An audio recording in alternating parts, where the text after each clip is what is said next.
നമസ്കാരം. മലാല വാർത്തകളിലേക്ക് സ്വാഗതം. ആദ്യം പ്രധാന വാർത്തകൾ.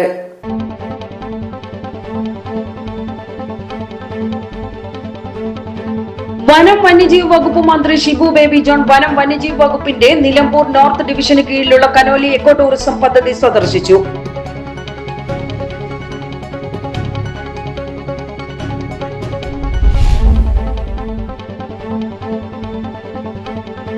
വനം വകുപ്പും കർഷകരും ഗോത്ര വിഭാഗവും തമ്മിലുള്ള ബന്ധം കൂടുതൽ സുതാര്യവും സഹകരണാത്മകവുമാക്കുന്നതിനായി ഊരുണർവ് എന്ന പുതിയ പദ്ധതിക്ക് തുടക്കമിട്ടതായി വനം വന്യജീവി വകുപ്പ് മന്ത്രി ഷിബു ബേബി ജോൺ.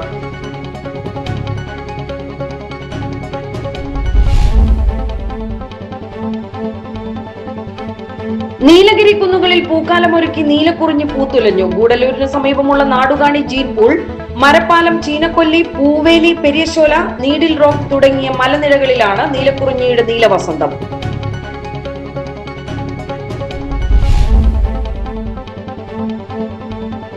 ആധുനിക സാങ്കേതിക വിദ്യ കർഷകരിലേക്ക് എത്തിക്കുന്നതിന്റെ ഭാഗമായി ഡ്രോൺ സാങ്കേതിക വിദ്യ ഉപയോഗിച്ചുള്ള സമ്പൂർണ്ണ വളപ്രയോഗം നെൽകൃഷിയിൽ നടത്തി. ആത്മ മലപ്പുറവും ചാലിയാർ പഞ്ചായത്ത് കൃഷിഭവനും കൂടി പെരുമ്പത്തൂർ പാടശേഖരത്തിൽ നടത്തിയ പ്രായോഗിക പ്രദർശനം കർഷകർക്ക് പുതിയൊരു അറിവായി.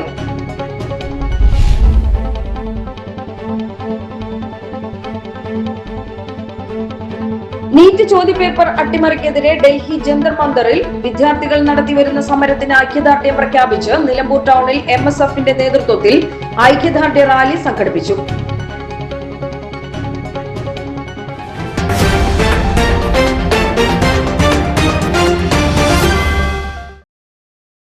വാർത്തകൾ വിശദമായി. വനം വന്യജീവി വകുപ്പ് മന്ത്രി ഷിബു ബേബി ജോൺ വനം വന്യജീവി വകുപ്പിന്റെ നിലമ്പൂർ നോർത്ത് ഡിവിഷന് കീഴിലുള്ള കനോലി എക്കോ ടൂറിസം പദ്ധതി സന്ദർശിച്ചു. സന്ദർശനത്തിനിടെ എക്കോ ടൂറിസം പദ്ധതിയിലെ സൗകര്യങ്ങളും പ്രവർത്തനങ്ങളും മന്ത്രി വിലയിരുത്തി. വനസംരക്ഷണവും വിനോദസഞ്ചാര വികസനവുമായി ബന്ധപ്പെട്ട വിവിധ പദ്ധതികളുടെ പുരോഗതിയും അദ്ദേഹം അവലോകനം ചെയ്തു. വനം വകുപ്പിലെ ഉദ്യോഗസ്ഥർ മന്ത്രിയെ അനുഗമിക്കുകയും പദ്ധതിയെക്കുറിച്ചുള്ള വിശദാംശങ്ങൾ അവതരിപ്പിക്കുകയും ചെയ്തു. വനം വകുപ്പും കർഷകരും ഗോത്ര വിഭാഗവും തമ്മിലുള്ള ബന്ധം കൂടുതൽ സുതാര്യവും സഹകരണാത്മകവുമാക്കുന്നതിനായി ഊരുണർവ് എന്ന പുതിയ പദ്ധതിക്ക് തുടക്കമിട്ടതായി വനം വന്യജീവി വകുപ്പ് മന്ത്രി. നെടുങ്കയം ഫോറസ്റ്റ് ബംഗ്ലാവിൽ നടന്ന വാർത്താ സമ്മേളനത്തിലാണ് മന്ത്രി ഇക്കാര്യം അറിയിച്ചത്. സഹജീവനം എന്ന് പറഞ്ഞ ഒരു പുതിയ നയം കർഷകരും ഫോറസ്റ്റ് ഡിപ്പാർട്ട്മെന്റും സഹകരിച്ചു നല്ല അയൽക്കാർ എന്നുള്ള നിലയിലുള്ള ഒരു സമീപനത്തോടുകൂടി ഇതിനെ നേരിടാൻ ഉള്ള ഇതാണ്. അതിനോടൊപ്പം ഇതിന്റെ ഡിഫൻസ് മെക്കാനിസവും ഇതുമായി ബന്ധപ്പെട്ട കാര്യങ്ങളെല്ലാം ഡിപ്പാർട്ട്മെന്റ് തന്നെ പ്ലാൻ ചെയ്ത് മുന്നോട്ട് പോകും. അതിനോടൊപ്പം തന്നെ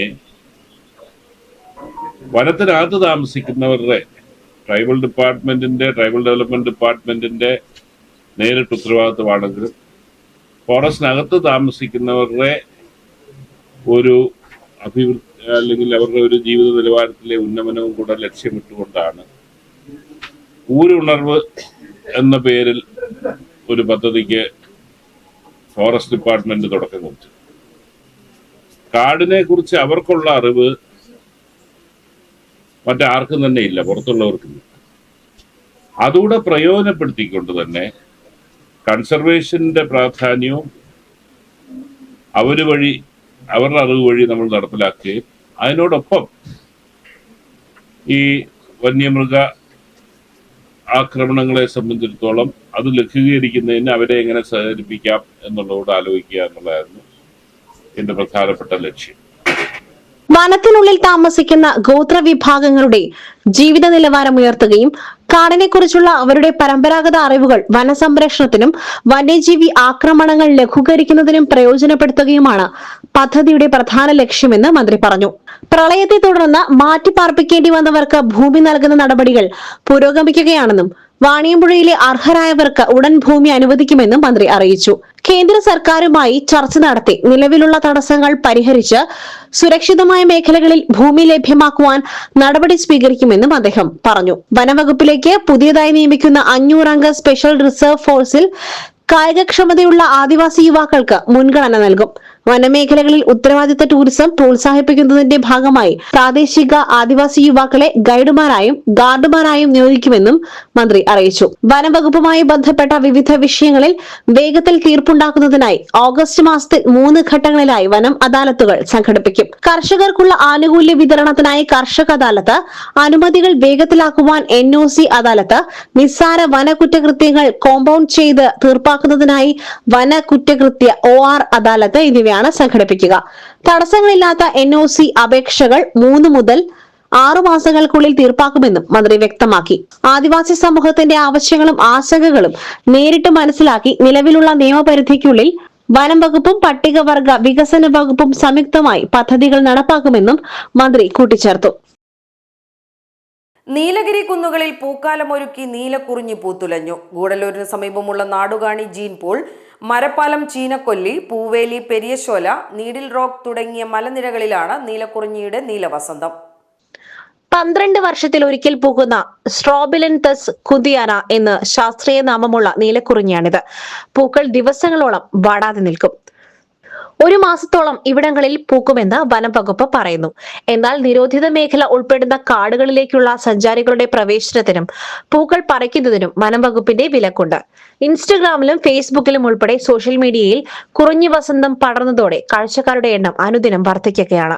തുടക്കത്തിൽ അങ്ങിങ്ങായി ചെറിയ തോതിൽ കണ്ട പൂക്കൾ തുടർച്ചയായ മഴയോടെ വ്യാപിച്ചു. പശ്ചിമഘട്ടങ്ങളുടെ ഉയർന്ന പ്രദേശങ്ങളായ പുൽമേടുകളിലും ഷോലക്കാടുകളിലും കാണപ്പെടുന്ന ഒരു പുഷ്പിത സസ്യമാണ് നീലക്കുറിഞ്ഞി.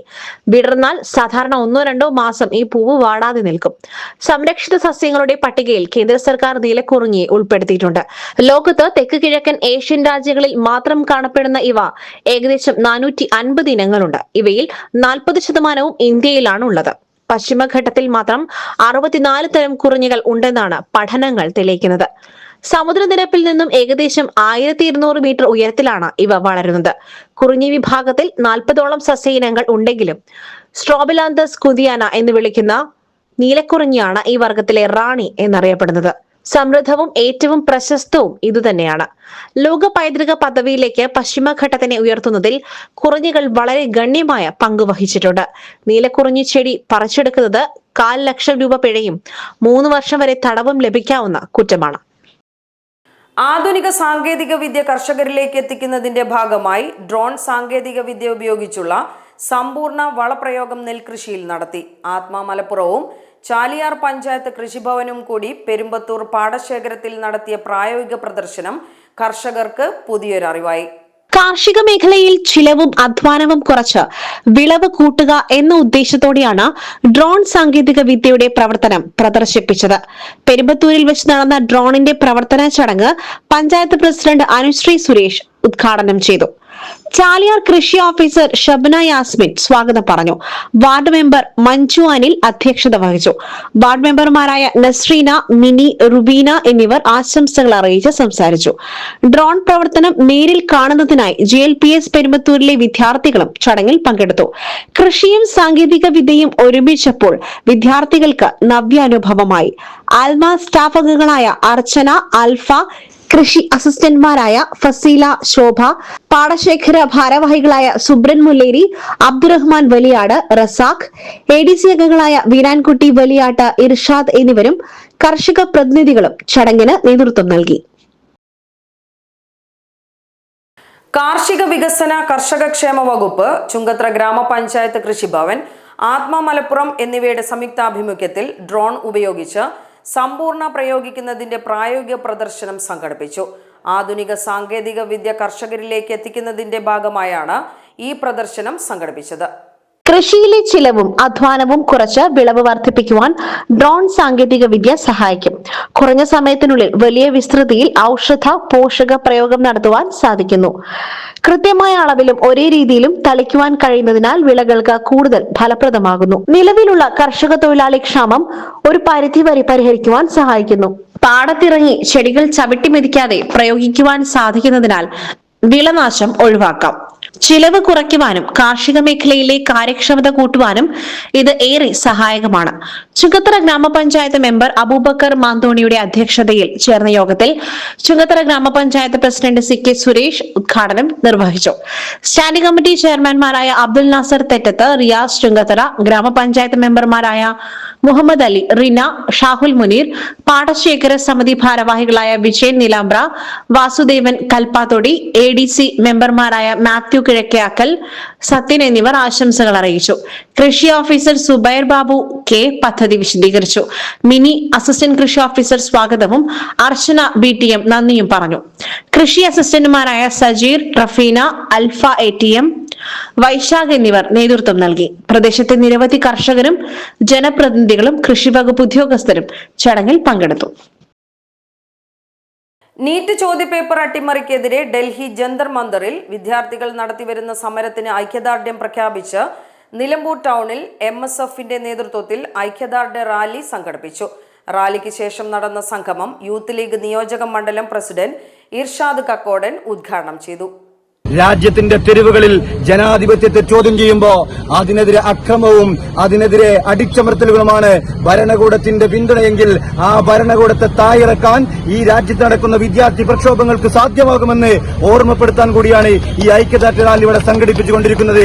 രാജ്യത്തെ പ്രധാനപ്പെട്ട ഒരു പരീക്ഷയിൽ വിദ്യാർത്ഥികൾ ക്രമക്കേട് ചൂണ്ടിക്കാണിക്കുകയും അതിദാരുണമായ രീതിയിൽ ആ പരീക്ഷ വീണ്ടും നടത്തേണ്ടി വരുന്ന ഒരു ഗതികേടിലേക്ക് കേന്ദ്ര സർക്കാർ പോവുകയും രാജ്യത്ത് കണക്ക് പരിശോധിക്കുമ്പോൾ നീറ്റ് പരീക്ഷയുടെ ക്രമക്കേട് പ്രകാരം 93 വിദ്യാർത്ഥികൾക്ക് ജീവൻ നഷ്ടപ്പെട്ടത് ഈ രാജ്യത്താണെന്ന തിരിച്ചറിവിൽ നിന്നാണ് വിദ്യാർത്ഥി സമൂഹം തെരുവിലേക്ക് കടന്നു വന്നത്. രാജ്യത്തെ കേന്ദ്ര വിദ്യാഭ്യാസ മന്ത്രി ധർമ്മേന്ദ്ര പ്രധാൻ രാജിവെക്കുകയല്ലാതെ ഇതിനൊരു പരിഹാരമില്ല. വിദ്യാഭ്യാസ മേഖലയിലെ ക്രമക്കേടുകൾ അവസാനിപ്പിച്ച് വിദ്യാർത്ഥികളുടെ വിശ്വാസം സംരക്ഷിക്കുവാൻ കേന്ദ്ര സർക്കാർ അടിയന്തര നടപടി സ്വീകരിക്കണമെന്നും വിദ്യാഭ്യാസ മേഖലയിലെ സുതാര്യത ഉറപ്പാക്കുകയും നീറ്റ് പരീക്ഷയിലെ ക്രമക്കേടുകൾ സംബന്ധിച്ച് സമഗ്ര അന്വേഷണം നടത്തുകയും കുറ്റക്കാർക്കെതിരെ മാതൃകാപരമായ നടപടി സ്വീകരിക്കണമെന്നും അദ്ദേഹം ആവശ്യപ്പെട്ടു. നിയോജക മണ്ഡലം MSF പ്രസിഡന്റ് സഫ്വാൻ ഇല്ലിക്കൽ മുഖ്യപ്രഭാഷണം നടത്തി. MSF ജില്ലാ വൈസ് പ്രസിഡന്റ് അമീർ അജ്വദ്, MSF നിയോജക മണ്ഡലം general secretary Shameem Kurikkal, ബുനൈസ് VK, Fawaz Chulliyode, Ajmal Bichu, Ihsanul ഹഖ് വാഫി, ബാസി തെടക്കര, ഷംജാസ് ചുങ്കത്തറ, ബാദുഷ കരുളായി, അദ്നാൻ ഇഹ്സാൻ, ഫർഹാൻ ആഷിഖ് എന്നിവർ സംബന്ധിച്ചു. ശ്രവണ പരിമിതിയുള്ള കുട്ടികളുടെ പഠനം കൂടുതൽ ഫലപ്രദവും കുട്ടി കേന്ദ്രീകൃതമാക്കുകയെന്ന ലക്ഷ്യത്തോടെ Nilambur bud school for the hearing ഇംപെയർഡിൽ അർവിൻ കൈത്താങ് പഠനോപകരണ നിർമ്മാണ ശില്പശാല സംഘടിപ്പിച്ചു. അധ്യാപകർ, PTA, MTA, നിലമ്പൂർ ഉപജില്ലാ ഷെൽട്ടർ ടീം എന്നിവരുടെ സംയുക്താഭിമുഖ്യത്തിലായിരുന്നു പരിപാടി. അറിവിൻ യാത്രയ്ക്ക് കൈത്താങ്ങാകാം എന്ന സന്ദേശം ഉയർത്തിപ്പിടിച്ച ശില്പശാല ഷെൽട്ടർ സബ് ജില്ലാ സെക്രട്ടറി MT സുരേന്ദ്രൻ ഉദ്ഘാടനം ചെയ്തു. പ്രധാനാധ്യാപിക NC സുഹറ ബീവി അധ്യക്ഷത വഹിച്ചു. ശ്രവണ പരിമിതിയുള്ള കുട്ടികൾക്ക് പഠന വിഷയങ്ങൾ കൂടുതൽ വ്യക്തമായി ഗ്രഹിക്കുവാനും ക്ലാസ് മുറി പഠനം ആസ്വാദികരമാക്കുവാനും സഹായിക്കുന്ന ദൃശ്യ പ്രവർത്തനാധിഷ്ഠിത പഠനോപകരണങ്ങൾ ശില്പശാലയിൽ അധ്യാപകരും രക്ഷിതാക്കളും ചേർന്ന് നിർമ്മിച്ചു. പഠനത്തിൽ കുട്ടികളുടെ സജീവ പങ്കാളിത്തവും സർഗാത്മകതയും പ്രോത്സാഹിപ്പിക്കുന്ന തരത്തിലുള്ള പഠന സാമഗ്രികൾ തയ്യാറാക്കുന്നതിന് പ്രത്യേക പ്രാധാന്യം നൽകി. ഷെൽട്ടർ അംഗങ്ങളായ PR Divakaran, CT Sudha, PS Raghuram, B Thankappan, M Neelakantan, I Sivadasan, CT Geetha എന്നിവർ ശില്പശാലയ്ക്ക് നേതൃത്വം നൽകി. അധ്യാപകരും PTA, MTA അംഗങ്ങളും സജീവമായി പങ്കെടുത്തു. LPS RG കൺവീനർ T നജ്മയുടെ നേതൃത്വത്തിലായിരുന്നു ശില്പശാല സംഘടിപ്പിച്ചത്. Auto taxi and light Motors workers union Nilambur മേഖലാ സമ്മേളനം സഖാവ് കുഞ്ഞാലി മന്ദിരത്തിൽ നടന്നു. CITU coordination area secretary Sivathmajan ഉദ്ഘാടനം നിർവഹിച്ചു. സുരേഷ് അധ്യക്ഷനായി. സെക്രട്ടറി റിയാസ് കവാട് പ്രവർത്തന റിപ്പോർട്ടും ഏരിയ സെക്രട്ടറി സൂര്യപ്രകാശ് സംഘടനാ റിപ്പോർട്ടും അവതരിപ്പിച്ചു. സുരേഷ് സ്വാഗതവും മജീദ് നന്ദിയും പറഞ്ഞു. ഭാരവാഹികളായി Riyas Kavad secretary, Majeed president, Suresh Athur treasurer എന്നിവരെ തിരഞ്ഞെടുത്തു. നിലമ്പൂരിലെ മുൻ MLA ആയിരുന്ന സഖാവ് കുഞ്ഞാലിയുടെ 57ാം രക്തസാക്ഷി വാർഷികത്തിന്റെ ഭാഗമായി CPIM കോവിലകത്തുമുറി ബ്രാഞ്ച് സ്മൃതി സദസ്സും ബ്രാഞ്ച് പരിധിയിൽ വിവിധ പരീക്ഷകളിലെ വിജയികൾക്കുള്ള അനുമോദനവും നടത്തി. ഏരിയ സെന്റർ അംഗം കക്കാടൻ റഹീം ഉദ്ഘാടനം ചെയ്തു. TP ഹരിദാസൻ അധ്യക്ഷനായ ചടങ്ങിൽ ബ്രാഞ്ച് സെക്രട്ടറി ഷൻകീത് കോവിലകത്തുമുറി സ്വാഗതം പറഞ്ഞു. Local secretary VC Sreedharan, branch committee അംഗങ്ങളായ ഉമ്മഴി രവീന്ദ്രൻ, സത്യൻ മഠത്തിൽ, ഡോണൽ, സിനി സുന്ദർ, ഹരി കാർത്തിക് തുടങ്ങിയവർ വിജയികൾക്കുള്ള ഉപഹാരങ്ങളും നൽകി. ഇതോടെ വാർത്താ ബുള്ളറ്റിൻ സമാപിക്കുന്നു. നമസ്കാരം.